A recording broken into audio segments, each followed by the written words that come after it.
Hi, I'm Eric Decker-Hoppen, Director of Communication for the Marketing Accountability Standards Board, welcoming you to episode 7 of our Making Marketing Accountable webinar series, Naming Rights, Rights, Wrongs, and What's Next. And today we are pleased to have one of the authors of our Sponsorship Accountability book, now available on Amazon.com and BarnesandNoble.com. And it's Ray Katz, COO and co-founder of Collegiate Sports Management Group. And he has a colleague with him, Tyler DiChiaro, and I'm going to turn it over to them. Thank you, Eric. So today we're going to talk about naming rights. It's a subject that has been increasingly prominent. There are good ways to do it from a sales standpoint. There are not so good ways to do it. There are strategies that are essential from a buying standpoint to address whatever your marketing objectives are. And there is very specifically about 5 different areas and good reasons to do naming rights. And then we're going to talk a little bit about what's next. This is not just sports. We've been involved in some successful naming rights sales, Count Basie Theater, going to Hackensack Meridian Health. And now we're in the process of working with Paper Mill Playhouse, as well as several colleges and universities, not the least of which is Mount St. Mary's, a terrific private school in Maryland. So the first question is, I always like to address everything with who, what, where, when, why, how. What are naming rights specifically? Basically, naming rights are financial arrangements where corporations, individuals, or entities purchase the right to name a facility. This can be an individual in the case of, for example, Robert Kraft at Columbia University owning their fitness and practice facilities up by Baker Field. It can be a corporation, it can be a nonprofit, and it can even be an artist such as Pitbull, who bought the naming rights to a ball game. As well as just in general events. But the most common example to date is really sports venues. And this goes way back, well over a century, back to Wrigley Field, which was for the Wrigley Gum Company.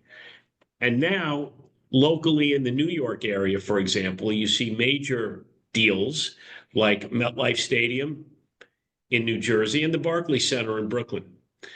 And early on, this was really a branding opportunity. So Wrigley Field just came with the name and not a whole bunch of assets. But right now, when you look at Barclays, there are all sorts of other marketing opportunities that are affiliated with that. And even Madison Square Garden, which is a quasi-naming rights deal sort of presented by Chase, there are many, many benefits that are part of that. And these deals tend to last from 3 to 20 years, ideally 10 to 20, because you really don't want to have rotating naming rights. Some of the benefits, this generates significant revenue for venues. Now, obviously, when you look at an NFL stadium, the contribution of MetLife annually is a minor fraction of what the NFL media rights are, which is now over $300 million annually. On the sponsor side, it enhances brand visibility and, most important, brand credibility and top-of-mind awareness. So generally, naming rights would be best served if you have multiple objectives that are being addressed. Right now, over 50% of teams have naming rights, and one example is the Houston Texans sold naming rights to Reliant Energy for $300 million.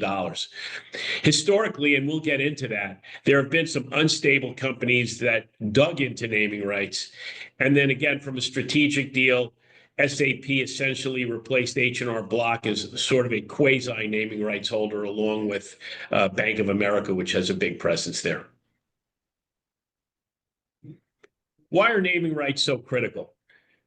Essentially, this association and equity transfer offers credibility for the brand that is sponsoring it. So, for example, High Point Solutions got into really the many procurement opportunities by doing the Rutgers Stadium, and Similarly, there are many examples where a brand is looking for credibility or top of mind awareness, or just to separate themselves from the pack, as in the case of Hackensack Meridian. Why is this really taken off? Because fans expect more. The TV experience and the streaming experience has become so good and so strong that venues require modernization to really create VIP hospitality, a digital infrastructure, and better fan experience in general. Increasingly, the lack of popularity of public funding has caused stadiums to require more private funding, which makes naming rights an absolutely essential way to drive renovations. In fact, Tyler, you might want to say a few words about Paper Mill Playhouse. I know we're going to touch on it a little bit later, but why it's so important to be part of the rebrand of a theater like that, and the benefits when you're actually part of the renovation. So as Ray had alluded to, naming rights have evolved pretty significantly to more than just putting a name on a facility.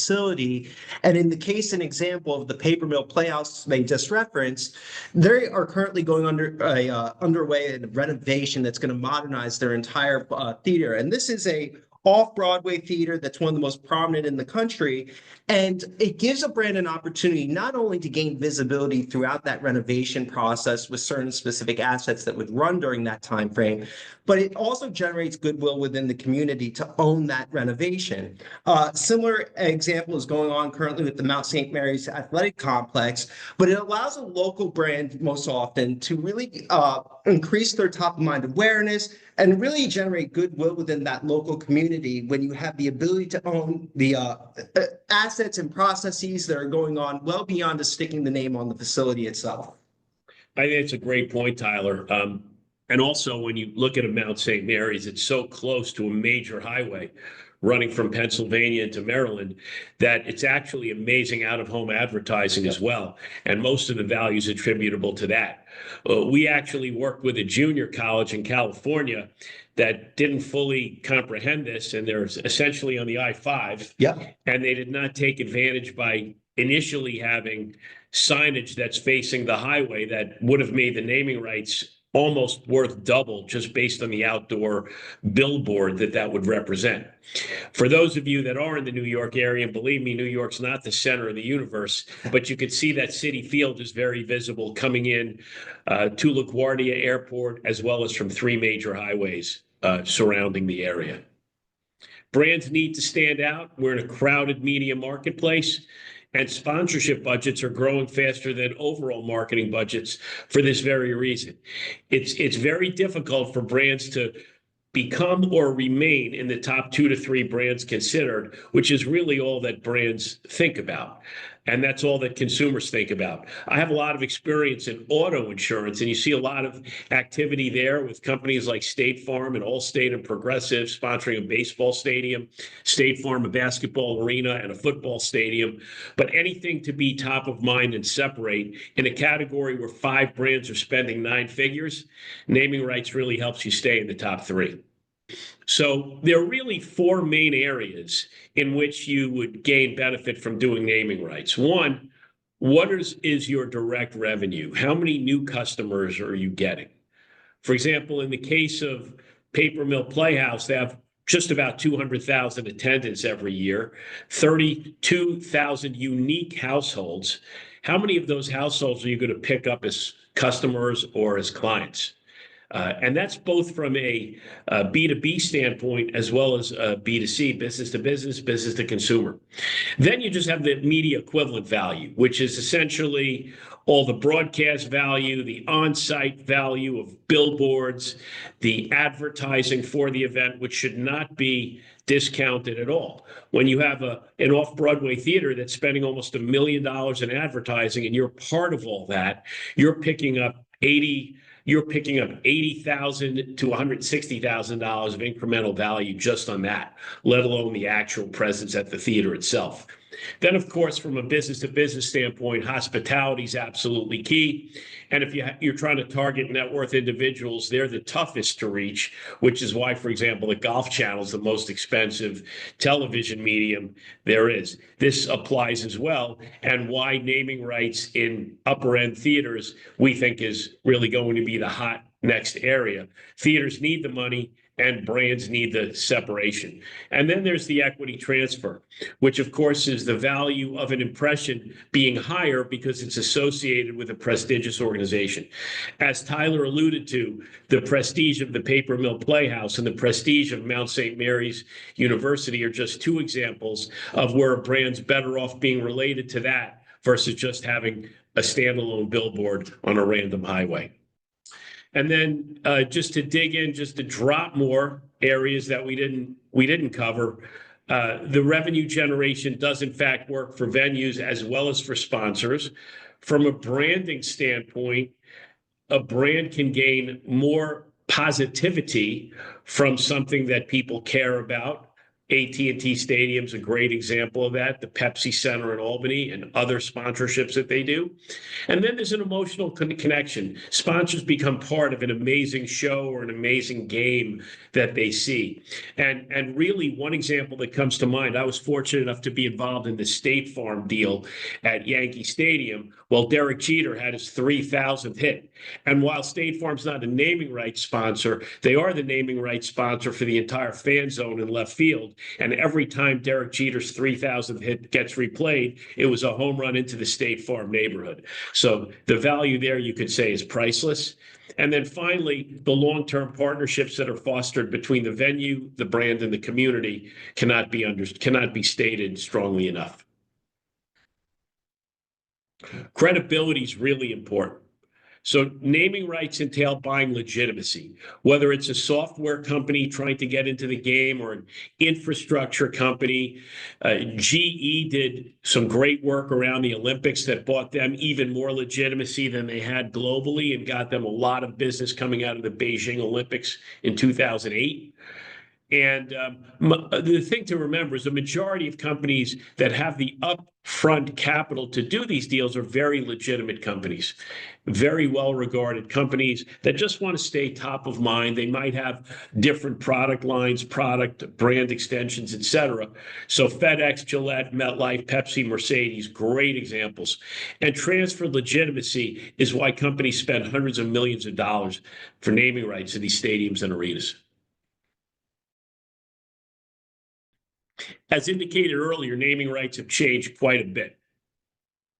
Obviously, you put a name on a facility, but now more than ever, it's traditional sponsorship assets. It's being the official sponsor. It's having the right to the team or the venue logos. It's the media in your own marketing and advertising. It's the media assets. And media is clearly what drives most of the commercial value in sports, whether it's TV, digital media, social, mobile. And yes, even radio and audio still count. And then all of the hospitality benefits are well more thought of.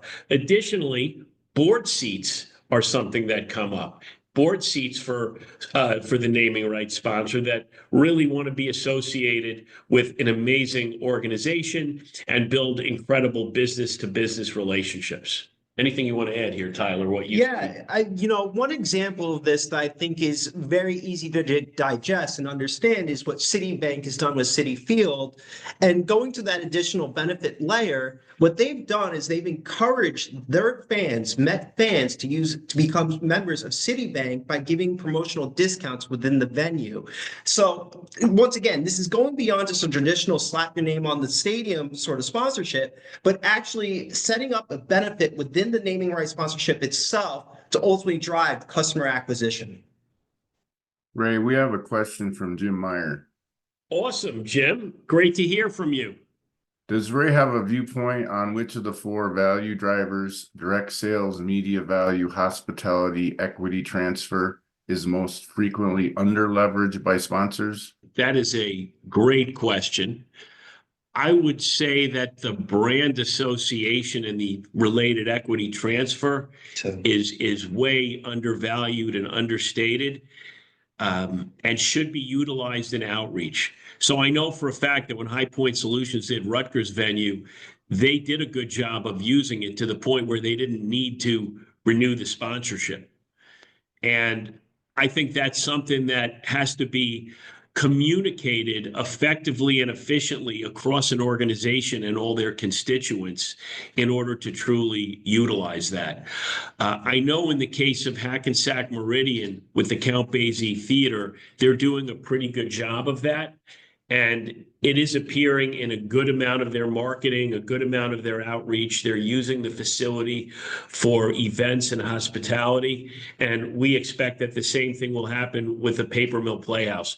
We're in well-progressed discussions with a brand that is not in their region a top 3 brand in their category in terms of consumer and business person recognition. And I have no doubt that this will be an essential part of a good amount of their outreach to broad consumers, high net worth individuals, as well as businesses. Going back to after Wrigley, Foxborough Stadium was initially named Schaefer Stadium. That lasted for 12 years and paved the way to a good number of new deals. But the momentum really picked up in the late 20th century.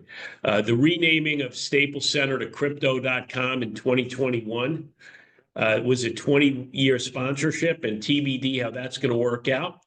Prior to that, it was Toronto's Scotiabank Arena, which secured approximately $517 million over 20 years, but also definitely improved their brand KPIs. These agreements just really highlight the cultural impact that as crypto becomes a whole category. And again, there are goods and bads there, but the public reception and perception of naming rights has been all over the place.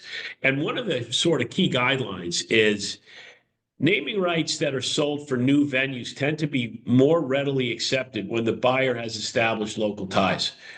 Rich Stadium, now Highmark Blue Cross Blue Shield Stadium in Buffalo, Heinz Field, now Acrisure Stadium, and the attempted rebranding of Candlestick to 3Com did face some backlash because Candlestick was such an iconic name.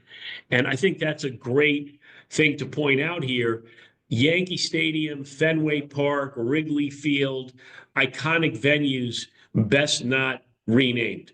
Shea Stadium, not an iconic venue. So when it was essentially rebuilt across the street, a City Field, there was absolutely no equity to be lost or risked by moving to a fully, truly corporate name. Do you want to add anything there? Yeah, and I would just add into that with those aforementioned teams and brands like the New York Yankees or the Chicago Cubs, just because they've made what I would consider the correct decision not to put a naming rights sponsor on the stadium facade, doesn't mean that they haven't found ways to engage with naming rights. There are ways around entitling the venue itself where you could still get naming rights sponsorships. As Ray had mentioned before, certain sections of Yankee Stadium have previously been branded by State Farm as well as Bank of America, which that does have, those are naming rights agreements. Another option that some sports teams have looked into is doing naming right entitlements of the field, but not the stadium. So it could be Soldier Field at XY brand field. Yeah, that's a great example. And again, we're seeing more of that in the college industry where there's a donor who donated money for the entire facility, but you can still take advantage of a corporate name on the field or potentially vice versa. I think before we get into the wrongs, it's really important to understand the complexity of where this is going, because it's really important to understand public sentiment to ensure that the brand equity transfer is positive and not negative. This is going to evolve even more. We can expect more emphasis on aligning brand values with community expectations. So college sports, this is going to be an issue as college sports becomes more almost semi-pro at the highest levels. The good thing about sponsoring a Mount St. Mary's, a Monmouth University, or schools at that level is they are not professional sports. They will not become professional sports. And all the positives associated with the student athlete experience, the student body being able to attend every game and not being boxed out by high-priced ticket holders, that's all really, really important. The net is this landscape for naming rights is poised for growth. And it's very interesting. But when we did outreach for Paper Mill Playhouse, because there is nothing negative about Paper Mill Playhouse. It is only a 100% positive cultural experience with 5 shows a year. The response level that we received was incredible. Now, not everybody had the money for naming rights, but they do want to be associated with the theater in some way. Jim Meyer has raised his hand again. Thanks, Ray. In your presentation, there's such a proliferation of financial companies. And as you know, I'm back in Milwaukee, Wisconsin, where what used to be Miller Park for the Brewers is now American Family Insurance Field. And the Bucks play in the Fiserv Forum. And these are to degrees, some B2B, some B2C, some a mix. What do you think is driving that among that specific sector? It's very interesting. When Citi did the deal for what was Shea Stadium in Queens and Flushing, I was actually asked by a gentleman that ran a competitive agency to weigh in that this, in fact, was not a boondoggle, that this, in fact, had return on investment. And I think what you'll find, Jim, and everybody else on the webinar, is that financial institutions have very high value customers in terms of lifetime value, whether it's individuals or whether it's corporations or within individuals, high net worth individuals. And they can benefit in every possible way, in every return on investment area that I indicated. They need to break through their competition. They need to engage people. They need to entertain people. And for example, a Wells Fargo has had very mixed branding over the past decade or two. So a naming rights deal of a golf tournament, for example, which apparently now they're reconsidering, gives them a positive view, positive brand equity direction. So I think it's really, you're seeing financial institutions, and then even more so, you're seeing financial institutions that might not be in the top 2 or 3 in their category do something to become in the top 2 and 3, so that somebody that wants to make a decision to go with a smaller financial institution now has the credibility to do that. It's often said, well, nobody ever got fired for buying more ESPN media. Nobody ever got fired for hiring an Ivy League graduate. This is sort of in the same area. Nobody ever got fired for picking a bank that maybe I hadn't heard of, but now I've heard of it, and they have credibility because they're associated with a professional team or a professional league or a terrific cultural facility or a college as prestigious as a Mount St. Mary's or a Monmouth. T, you want to add anything? Yeah, I would just say that I also think, because we do a lot of prospecting for our properties, and we've seen a lot of activity, not just in the financial sector, but also in the health and wellness services. And what I chalk that up to is increased competition, that there's more institutions than ever. And with that comes the need to really break through and crack that top 3. So obviously, the food and beverage industry is always going to be competitive, and there's always going to be emerging brands in that industry. But to answer your question, I think that the increased rate that you're seeing of financial and health-related institutions purchasing these naming rights is directly tied to the increasing amount of them, to be honest. And also the increasing media clutter. Yeah. We're probably 10x the number of commercial messages we get bombarded with every day versus a decade or 2 decades ago. So this is a way you absolutely positively will break through. And then being part of that venue's marketing or being part of that team's marketing messaging, that just gives you a double hit. So again, the future deals will get more sophisticated. Technology will expand the reach of sponsorship. There are consumer engagement companies that proliferate media and content to, again, increase the value and return on investment. And then you're also seeing community values, sustainability, diversity as an important piece here. Waste management open is strategically very important for the golf industry. I don't know the exact terms of that deal, but that's a win-win, because now the golf industry, which seemingly uses an awful lot of water to keep an awful lot of grass growing properly, now has a bit of a positive messaging along with the waste management. And then I think you're going to see flexible contracts, adaptive agreements, dynamic branding, ability to take advantage of new assets as they come available. So, for example, in college, if I'm negotiating a naming rights deal, I want to have a first right of refusal on not only field signage, which I'm going to get, but I want to make sure that a competitor cannot buy the jersey patch. Also, as a company's objectives and priorities change over a 10-year or a 20-year period, I want the ability to tap into different assets, right? So once, for example, you have a brand like Monmouth's sponsor, right? You worked on that deal, Ocean First. Well, it got them credibility and brand awareness. Well, now they're rightfully interested in, okay, I got that. Now what can I do to truly engage people and acquire more of them?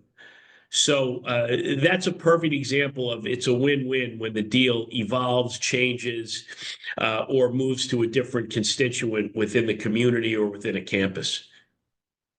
The conclusion is this is becoming a lot more complicated, and in order to win, buyers and sellers really should utilize experts in selecting and optimizing their naming rights partners, both in terms of finding the right brands, vetting the right brands, and then picking the right facility that will help you as a brand achieve your marketing and communications objectives and branding objectives. Measurement and general sponsorship, no different than naming rights. Right. First of all, bottom line, am I getting new customers? Am I driving revenue that associate with a lifetime value of those customers? On-screen exposure measured by any number of different companies. Media and sponsorship assets do come with an equity transfer multiplier and movement of brand KPIs, which requires primary research, which we're doing right now in the financial category for Paper Mill Playhouse, because it's going to be important. Any number of challenger brands that are looking at this, they want to know that right now I'm in the top 3 brands considered by 2%. And if I do this deal, I'm going to be in the top 3 brands considered by 10%. So everything really relies, and the weight of all these factors really truly relies on what are your marketing objectives. A company should not consider naming rights unless they have very well thought out marketing objectives, or they seek an advisor that can help them crystallize their actual marketing objectives in a very, very changing marketplace. So again, first thing, revenue and profitability. Only the client, the brand knows this. Did you increase sales? Did you acquire new customers? Did you improve loyalty? Did you successfully cross-sell to current customers? Element 2, on-screen exposure. Most properties should have this kind of information for its sponsors. And they do share it rather readily. Of course, they generally have to be discounted. So it's important, if you are doing naming rights, to get buy-side objective measurement of all of the assets, both on site, online, and on screen. So, for example, Image Impact used to have best-in-class technology, and now we're seeing a whole range of companies that are stepping up with new technologies to measure on-screen exposure. We've had some good luck with that with our Collegiate Esports Commissioner's Cup. Number 3, Tyler, why don't you touch on this? And this is just the general media and sponsorship assets, and then exactly how we figure out what an equity transfer multiplier would be. So what we do, and we'll touch a little bit more in terms of CSMG's personal process to evaluating naming rights, but essentially you want to start with a bottom-up valuation. And what that means is just weighting what are the sponsorship inventory's impression values and corresponding sponsorship value based on the amount of eyeballs that are going to see the assets. This can, and as Ray's been talking about, this can go well beyond just on-site attendees. We're talking about social media exposure, digital media exposure, web exposure. I really think, for example, the State Farm Derek Jeter example of that home run being in perpetuity, his 3,000th hit, and every time you see that video, you see the State Farm logo. You will calculate what is the impression value of that before you move forward with the equity transfer. And then in terms of the multiplier, that just refers to what is the value back to the particular brand of being associated with that particular sports property? So once again, with that Derek Jeter example, State Farm forever will have that equity of being the sponsor that was involved while he got that 3,000 hit.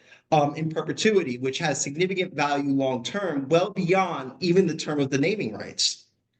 That's a great example, Tyler. It's a great point. So the New York equity transfer for Chase right now is really good. The Rangers have been very competitive. The Knicks are really strong.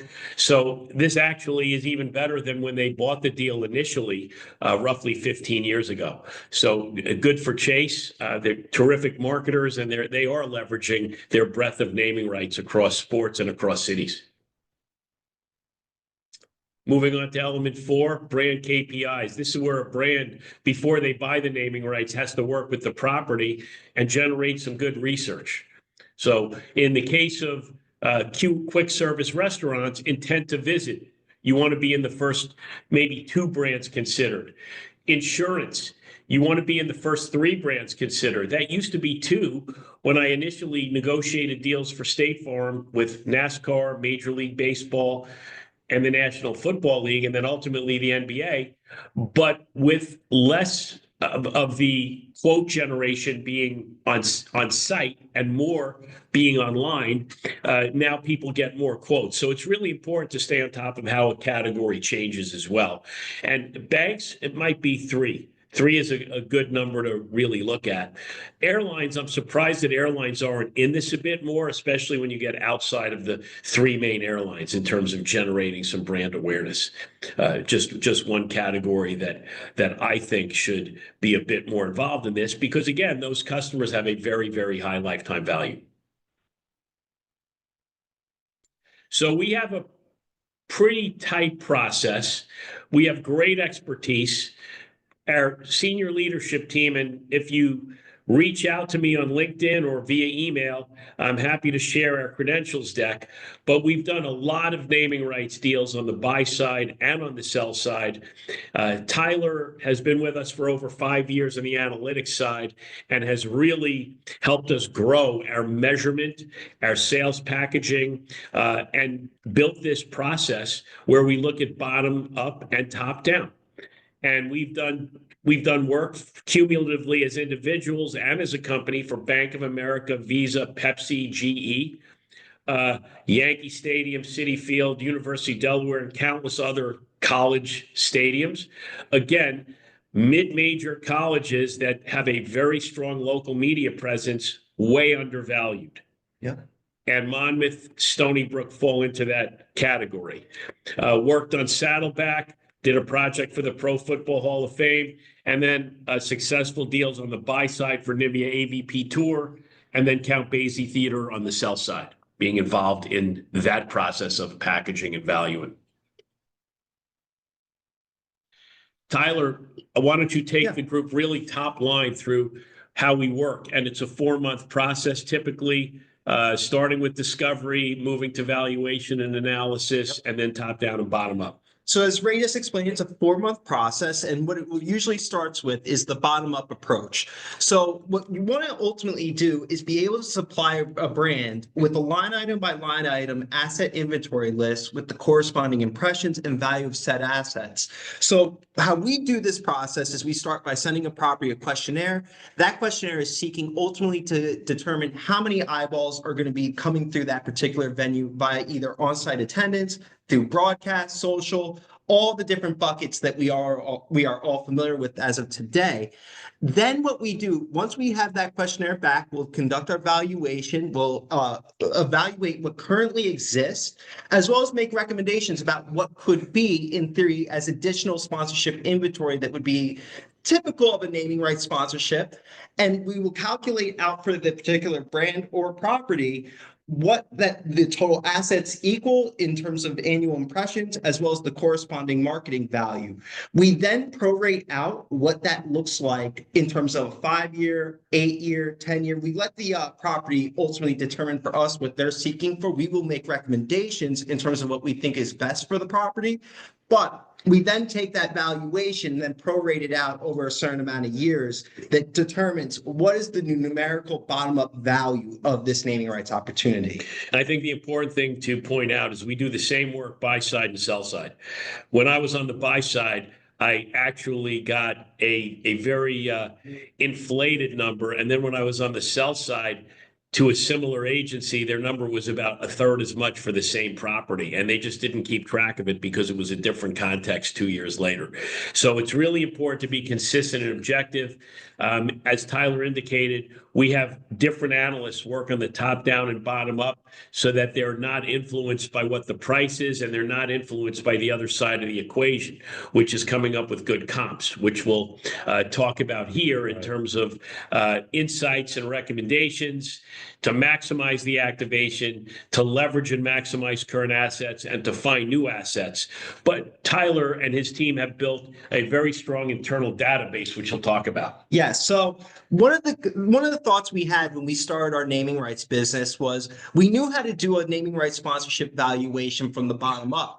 But I saw significant value in doing a top-down valuation as well. So what does that mean? Well, the top-down approach is it's similar to real estate. If something is worth relative to what other properties similar in size and scope are getting for it. So our thought was this, and we've been very successful selling this process into both brands as well as the properties themselves, is that we do this bottom-up valuation, which is calculating based on exact eyeballs, exact viewership, what all the assets are worth. Then we do a top-down based on either market location, venue size, venue features, and we generally try to pick from a pretty robust database the 15 to 20 best comps in the most recent years. The idea here is that the bottom-up valuation and those comps, the average of those comps are not necessarily going to be identical, but they should be within about 10% of one another if you've done the valuation correctly. The benefit of doing this approach is that ultimately you're able to provide a brand or a property with two separate valuations, one based on their actual bottom-up analysis, and then one from the comps that should ultimately triangulate on a range of price that's consistent between both versions of the valuation. When you do it this way, we have found that there's very little pushback because we'll see that a brand says, all right, you've determined that this sponsorship over 5 years is worth Y, but what are other venues that look like this, that are independent of this bottom-up valuation, what do they say they're worth?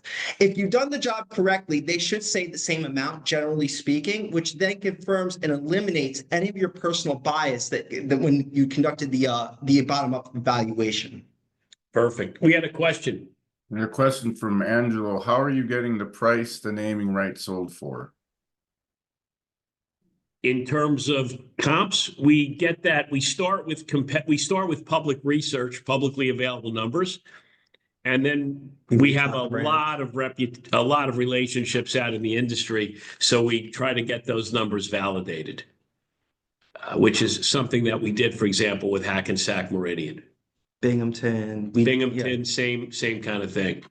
Great question, Jim. This is a bit anecdotal, but I'm interested in your reaction to it. And it's back here in Milwaukee with respect to the Fiserv Forum. So within about the past year, Fiserv's corporate headquarters moved from the suburbs to downtown Milwaukee within a few blocks of the arena. And I know people who work there, and there seems to be a real hidden gem here of employee engagement and even employee recruitment.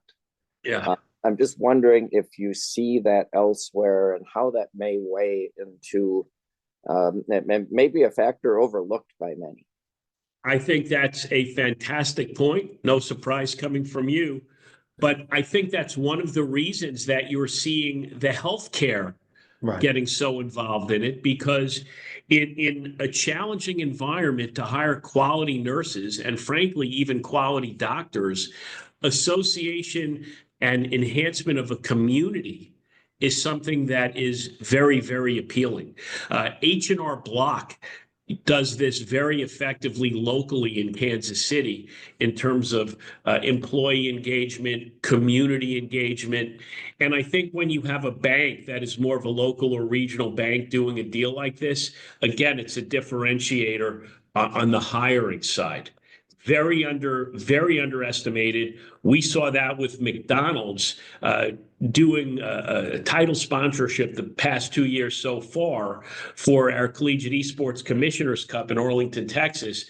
Employee hiring and is definitely a challenge. And when I worked with State Farm, frankly, getting a younger agent base was part of the reason they transitioned from the NFL to the NBA as a league sponsor, besides the seasonality working better.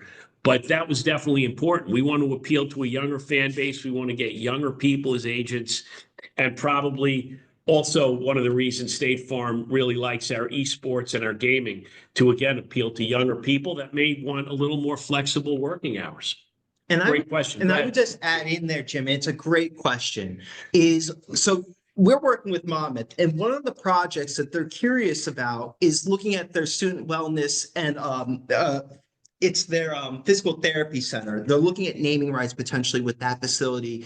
And it's funny because on both sides, they both are prioritizing the same thing. Monmouth sees significant value in having a healthcare provider or hospital come in and own that opportunity, not just for the numerical, dollar value that they receive for it, but more so for those in the internship programs that they'd be able to establish directly to the healthcare facility. And likewise, that's what we're seeing amongst prospective brands that are interested in that facility, is that they would be most interested not only in getting their name and sponsorship assets in front and center against that community, but more importantly, that direct line of potential talent that can intern and then ultimately, hopefully, become a part of the facility itself in the future. So again, and I'll go really quick, I want to leave time for Q&A.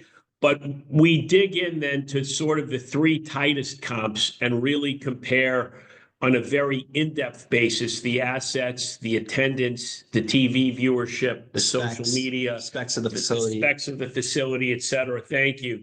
In terms of really digging deep and supporting the price. Because that's one of the biggest things that comes up. And Angelo, as a really expert veteran marketer, you raised the question. But we do dig in very deep and make sure we know what the actual number is, not just the publicly available when we do the case study analysis. And then we dig very deep into what the brands are getting, what's the past, what's the present, and what's the future. So bottom line, it's a 5-phase process, typically takes 4 months. We can go over it in more detail if you want to watch the video further or want to just reach out to us. We can go through what this process is as a buyer or as a seller. Obviously, as a seller, it's a 4-month process. As a buyer, this ostensibly has been done. So the process of assessment is more like a three-week process in terms of coming in with a valuation from a buyer standpoint and a POV. So there have been both winning deals and losing deals. This is just an example of primary naming rights deals, and you can watch the video. We'll keep it up for a few seconds, or again, if you want to ask for some of this stuff, we can send it. But these are just examples of really good primary naming rights deals. Moving on. Secondary naming rights. Yankee Stadium. Yankee Stadium was a great example. United Clubs is an example of a facility which has subs, main tenant, sponsor, facility, different opportunities within those facilities. We can move on. Count Basie, I'm not going to go through the case study, but again, I encourage you to watch the video and check this out. But this was, again, a renovation. And so Hackensack Meridian Health did a terrific job buying this, negotiating this, and leveraging this. And a good amount of the leveraging was done by some really, really sharp people. So kudos on both sides. A pleasure working on this. And really, frankly, what made us want to get more involved in the theater business, which a lot of regional theaters are struggling. This one happens not to be one of them. Also, not one of them that's struggling is Paper Mill Playhouse. They are thriving, but they have opportunity to do even more for the community, armed with a little bit more revenue. These are largely nonprofits. Many others, though, are struggling and definitely could use naming rights just to stay afloat. And then Jersey Mike's is another great example, Jersey Mike's Arena. Tied to Rutgers, the state university, makes a lot of sense from an equity transfer sharing viewpoint. And then the emergence of the Big Ten network and everything that they do from a streaming standpoint, all really important. The Rutgers basketball team has improved. Their coach is terrific. And Jersey Mike's has tapped into all of this along with their philanthropic culture and social responsibility. PNC Arts Center in Homedale, New Jersey, again, a win-win. Good money for the center, good funding for the center to keep it modern, and great association and statement of leadership by PNC in that marketplace. And SHI Stadium at Rutgers, again, another software type of technology company emphasizing themselves and using that for credibility. Unsuccessful naming rights deals, give you just some quick top line reasons. Negative brand impact. The venue is renamed after a corporation that doesn't reflect positive community values. A short-term deal with an unstable company. Brand overload. Too much saturation of branding. Like you put a naming rights on top of a NASCAR race. There's just a lot of brands flying all over the place. And then losing fan loyalty and the identity of which you don't want to change names of something like a Wrigley Field or a Fenway Park. Crypto.com Arena, that's a TBD. Let's see how that goes. There's some skepticism, and we'll see how that goes. These naming rights are 20-year deals. It takes more than a year or two to really assess them. The bottom line is, though, Kronos, the exchange token, definitely surged in terms of usage once this deal was announced. So it worked initially. Let's see if it has legs. That's really the big judge of all these deals. FTX Miami Heat, Big one. not a good one. That's a big failed one. Company went bankrupt. The Heat ended the 19-year, $135 million relationship in 2022, pretty soon after the relationship started. MCI Center, that's a little bit mixed with the Wizards, but it's now known as Capital One Arena. Again, a financial institution, makes a lot more sense. MCI was investigated for fraud, ultimately merged with WorldCom, but this was not overall a winner. PSI Net Stadium with the Ravens, again, a company that essentially went bankrupt. Very, very similar to the FTX situation. M&T Bank acquired it and did good things with it. I don't think I have to say too much about Enron. That was a 3-year downfall that led to the Astros buying back the naming rights for a very small amount of money. That was an absolute negative brand equity situation for the Houston Astros for reasons you all know. And then we're in the marketplace now, down the road with Paper Mill Playhouse, an iconic award-winning regional theater. Some great assets on site, online. They put on amazing shows, and they spend a lot of money in very effective marketing, virtually at capacity, so the sponsor will get access to tickets, which are actually very much in demand. And VIP hospitality. It's a unique renovation. The theater is almost 90 years old, and the executive director and the entire team has been an absolute joy to work with. And you got to consider that if you're buying naming rights. Yeah. What is the leadership like? How accessible are they? And how much are they invested in your business? And this just shows the depth with which we delve into in order to look at all the different marketing assets inherent in naming rights. And again, best to reach out to us for directly if you'd like to see more examples of our work on the buy side or the sell side. This is essentially out there for starting price of $470, $560 a year for 10 years. And it's a winner. It will go soon. We did our usual benchmarking with this.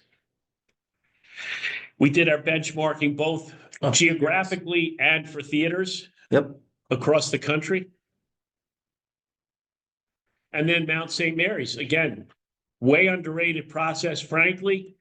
The price is minimal compared to just the exposure value, let alone all the brand equity of such an incredible private institution with such positive, strong brand values and a rich history. They were in division, outside of Division I, Division II. They were a very prominent basketball program with a coach, Jim Phelan, for over 50 years. It's one of the legendary programs in the country. So the point here is when you're doing naming rights with someone like Mount St. Mary's, you're not just getting the current assets, you're getting access to a very, very rich history that definitely positions a brand, especially a newer brand, in an extremely positive way. And then the assets, you could see this, it's PNC right now. That deal is coming up, and this is going to be available for another brand that wants to take advantage of this amazing association and the breadth and depth of the assets here. So again, reach out to us at CSMG or reach out on LinkedIn if you want to learn more about this one from a buy standpoint. And again, shows you how we do the same work. Really show the venue, show the assets, and calculate the impressions that are exceptional. And you'll see, because of where it is on a highway, the wayfinding is very high. Yeah, that previous image that you all saw is the entrance to the athletic complex at Mount St. Mary's.